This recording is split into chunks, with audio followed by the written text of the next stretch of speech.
Elring, congratulations sa first gold para sa Philippine Weightlifting dito sa 2025 SEA Games. At syempre, pangalawa mo overall. Gaano ito kahalaga for you? And yung masasabi mo sa naging performance mo?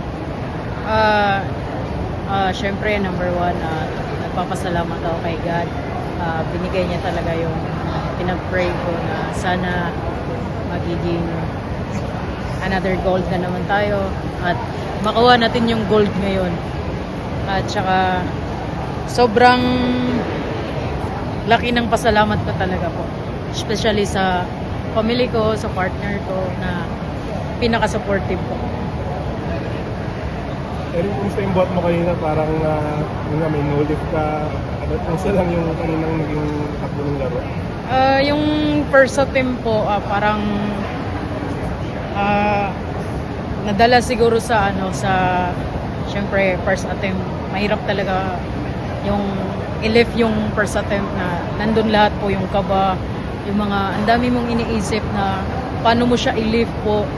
Tapos yung second attempt po, parang doon na ako bumubuhos na sinabi ko sa sarili ko na alam kong kaya ko to.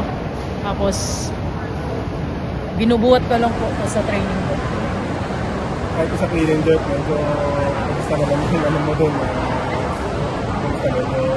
Ano naman po, parang pagdating sa clean and jerk po, medyo malambot po siya. Pero pinaglaban ko din pala na kailangan ko talaga kunin yung gold para may gold naman tayong Yung preparation mo for the city, anong laki ng pinag-uulog din tayo? yes po, ang daming challenge po talaga na before kami nag-SEA Games po, galing kami Norway po, naglaro kami ng World Championship. Tapos, after ng game po sa Norway po, sabak ulit kami sa training dahil walang pahingahan kasi iniisip namin na may SEA Games pa at saka hindi madali po. Kung saan naman yung competition kasi parang favorite ka rin dito dahil nag-bronze ka din sa Worlds.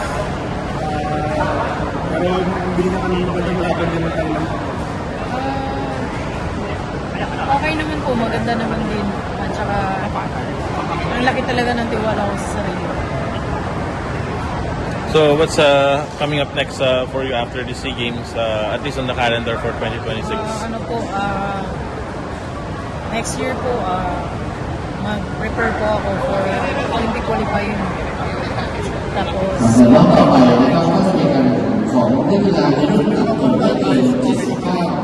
okay naman sir. Maganda naman, maintain naman po. Sa Olympics na rin ba tayo?